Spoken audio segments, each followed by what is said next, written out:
Have you ever played a game that lasts millions of years? Everything starts with the Big Bang, the huge explosion that caused the origin of the universe 13,700 million years ago. In the game, you'll become creators of the universe. While the universe expands with celestial bodies, astronomical phenomena, and special actions, a cosmic clock will tick the passing of time in millions of years. Welcome to the board game 13,700 Big Bang.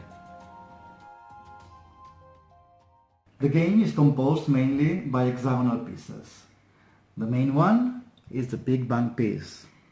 Then we have 48 celestial corpses pieces. There are different types such as suns, comets, planets and asteroids in different colors. We have yellow, orange, red and blue. And we have also three different backgrounds. We have empty space, we have stars and we have galaxies. Then we have our planet Earth. This is our wild card. We have here the different phenomena, the astronomical phenomena. We have the supernova, the black hole and the wormholes. Then we have four different special actions. We have eclipse, we have an orbit, we have the hyperspace and the dark energy. Then we have the objective cards, split by type or by color. Then we have the cosmic clock, which ticks the passing of time in millions of years. And we have four different pawns to identify each player. The game objective is to align celestial bodies. Each player has two different hidden objective cards by type and by color. So during the game the player has to align their objectives with three or more pieces, but in this case by color or by type, in order to have the best punctuation by the end of the game. To prepare the game, we draw different identifier cards for each player. The game is for 2, 3 or 4 players. And then we also have the 4 different pawns that identify each player, and we're going to draw them randomly and we're going to place them in the cosmic clock. Then we get the objective cards and we draw them separately, one for each player, the color, and then we have the types and we draw them separately to the players. Then we have the piece tile and we're going to place 4 pieces which will be always available for each player to place them into the universe. And then we place the Big Bang piece in the middle of the table in order to begin. In each turn, a player has to place one of the 4 available pieces into the universe. One of the pieces is a celestial body. To place a celestial body into the universe, you have to follow 2 main rules. The first one is that it has to be adjacent at least to another 2 pieces, not 1, so at least 2. And the second rule is that it has to, for each piece, it has to have in common at least 1 characteristic. It could be the type, the color, or the background. In this example, this piece has in common the type, which is a comet, and the color, the yellow. And this piece could also be placed here. It has the same background, the stars, and the type, which is a comet.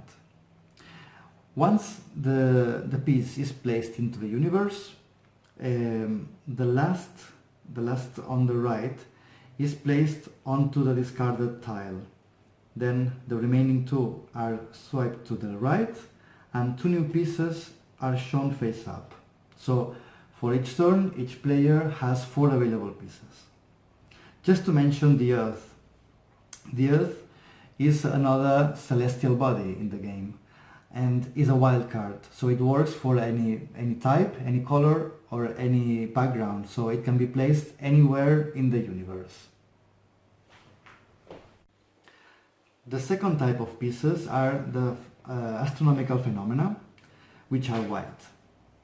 To place them into the universe, they cannot be connected, they cannot be adjacent between them, and also they have to follow the same rule that they have to be at least adjacent to two other pieces. The supernova is the first one. The supernova is a collapse of a medium-sized star, and it explodes and it spreads matter of an energy.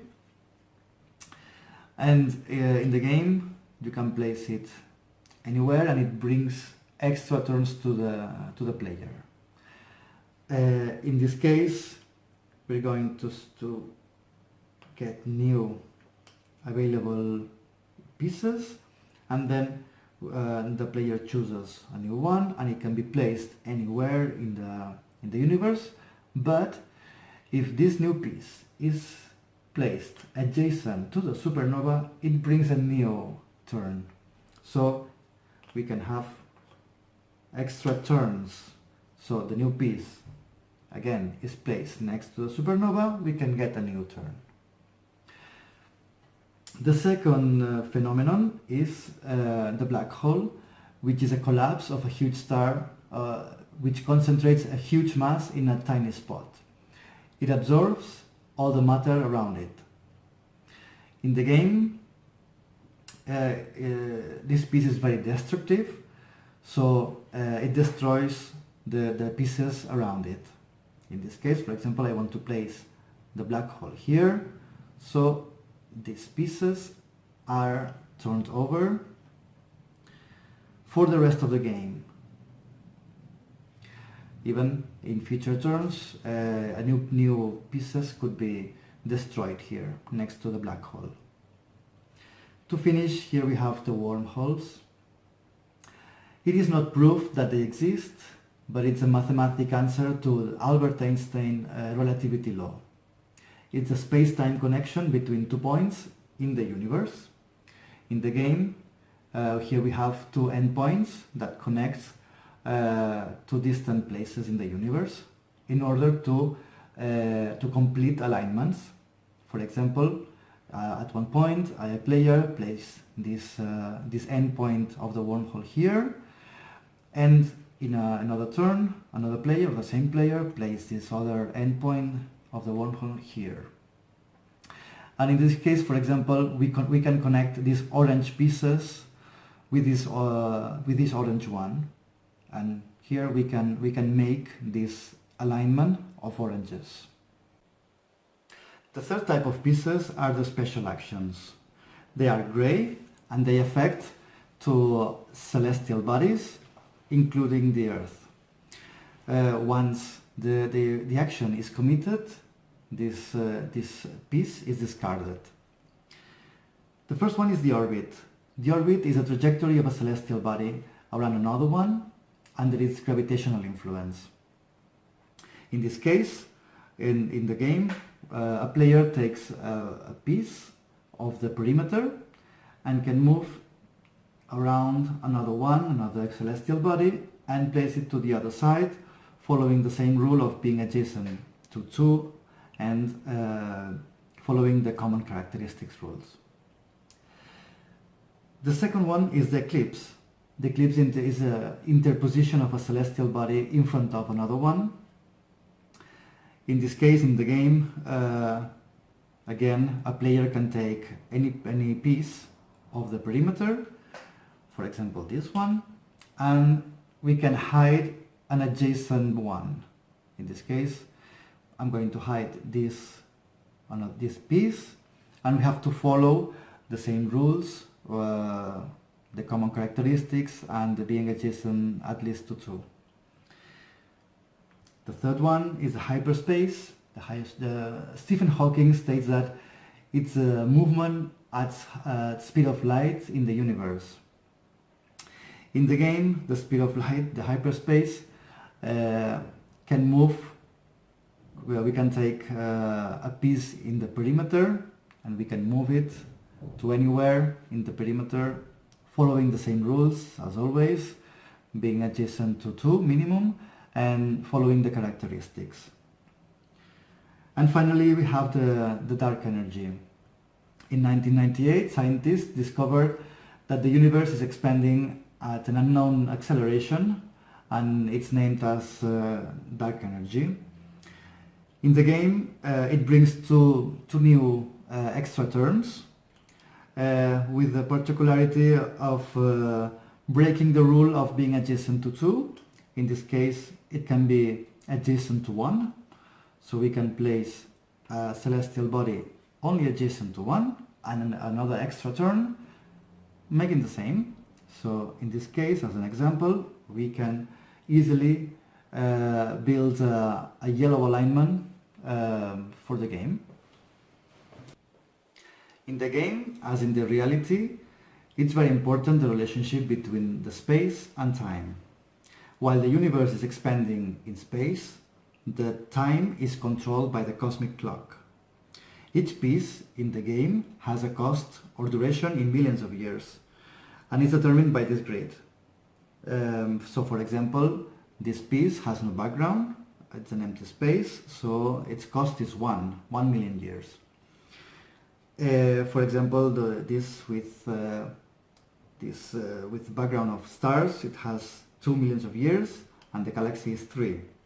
Some special actions, their cost is 4, and the most powerful ones, the cost is 5. And so when a player plays a piece in the universe, he moves his pawn in the cosmic clock. So each player will move around the cosmic clock their pawns, and the turn is not circular. The turn is determined by the one who is the last. In this case, this pawn, this player. In case of a draw, the one who's in the top is the one who owns the turn. The end of the game happens when all the pieces are placed in the universe. In this moment, we're going to count the victory points. So each player is going to reveal the objective cards, and we're going to count objective by objective. For example, here we're going to count the alignments, the planet alignments. Here we have three planets, which is the minimum required for an alignment, and the victory points for each piece is directly related with the cost in millions of years. So the background with an empty space has 1 victory points, with stars is 2 victory points, and with galaxies is 3 victory points. So in total, this alignment has 6 victory points. Here we have another alignment, a 5 planet alignment, counting the wildcard, the Earth, as another planet. And it gives 1 victory point. So we have 1 plus 2 is 3, 4, 5, 6. We have 6 victory points and 6 more. We have 12 victory points by planets. And by oranges, we have only this alignment through this wormhole. So we have this 2 and this 1, and we have 3 and 3 is 6, and plus 2 is 8. So we have 8 victory points through this alignment. We have 8 and 12, so this player has 20 victory points.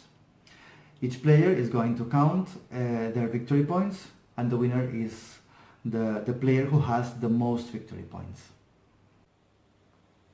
Finally, I'm going to explain a game mode for less experienced players or even for children. So in this case, we're not going to use the cosmic clock, nor the actions, or the phenomena, nor the Earth. So we're going to keep the celestial bodies and the objective cards, in this case face up, and also the way we're going to place the pieces into the universe is going to be simplified. So we're going to use only one rule to place a piece, which is that it has to be adjacent at least to 2 pieces, but we're going to skip the rule of the common characteristics. In the end of the game, the victory point punctuation is going to be more simple. So each piece for an alignment is going to count for 1 victory point. Thank you very much for watching this video. I hope that you enjoy the game as much as we did creating this game, and you can visit us in our social media, and if you want to know more about the universe phenomena or the game, you can visit our website www.13700bigbang.com/theuniverse. Thank you very much.